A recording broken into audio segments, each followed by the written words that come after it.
هاوشێوەی مامۆستایان و فەرمانبەرانی زانکۆ ماوەی 9 ڕۆژە ستاف و تیمە ڕۆژنامەوانیەکانی کەناڵی ئاسمانی پەیام لە بەشێک لە شار و شارۆچکەکانی هەرێمی کوردستان بەردەوامن لە گواستنەوەی کێشە و داواکاری و گردبوونەوەکانی مامۆستایان و فەرمانبەران و گەیاندنیان بە لایەنە پەیوەندیدارەکان.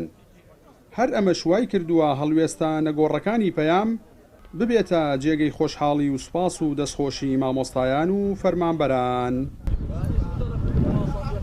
دەستخۆشیتان لێکن کە بەدەمان هاتوونە هیوا سەرکەوتنتان بەخوازیین، بەدەمان هاتوون ڕاستەکەی بەدەمان هاتوون دەستخۆشیتان لێکن. هیوادارم ئەو ئۆپۆزسیۆن بوونێ کە لە کۆنا ڕووی داوە کاڵ نەبێتە هۆی دروستبوونی پەیوەندیەکی وای لێ کات کە کار لە کەناڵەکەی بکات، کار لە گواستنەوەی ڕاجیاوازەکان بکات. ئۆپۆزسیۆن بوون کارێکی جوانە، ینی تۆ ڕای جیاوازە گوازیتەوە بۆ چوونی جیاواز دروستە بێت، داهێنانی تا دروستە بێت، زۆر شتی جیاوازی تا دروستە بێت، هەمومان لێک نەچین جوانترە. کەناڵێکی کاریگەر بووە و توانیەتی لە هەر شوێنێک نقطەیە خاڵێک هەبوو بێ بیگەێنێتە لایەنی پەیوەندیدار و کەناڵی پەیام یەکێکە لە کەناڵە چالاکەکان کە ئەم مودەی کە ئێمە وەکو مامۆستایان و فەرمانبەران خۆپیشاندان و ناڕزایەتەکان وەکو زۆر بە ڕێکوپێکی گەاندوتە لایەنی بەرپرس.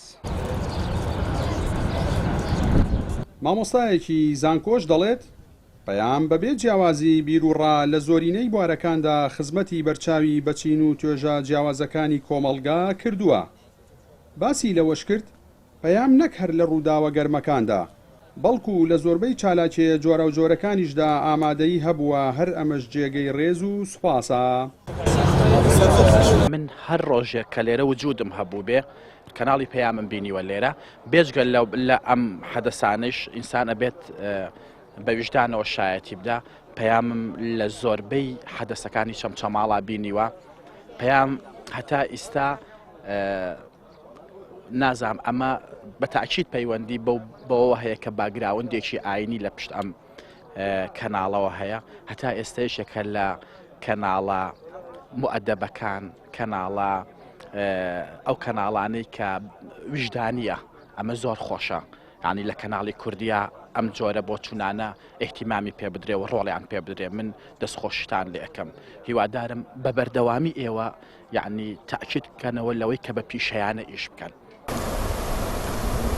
بە هۆی ئەوەی لە ماوەکانی ڕابردوودا داهاتی سەرزەوی و ژێرزەوی لەلایەن بەرپرسانی باڵای پارتی وێچێتیەوە قۆرخ کراوە، هاوڵاتیانی هەرێمی کوردستانی شکەمترین سوودیان لە داهاتی وڵات بینیوە.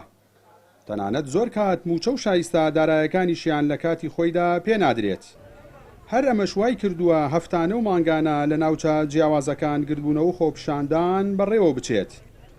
پەیامیش وەک پیشەی هەمیشەیی مینبەری چین و توێژە جیاوازەکانی کۆمەڵگە بووە.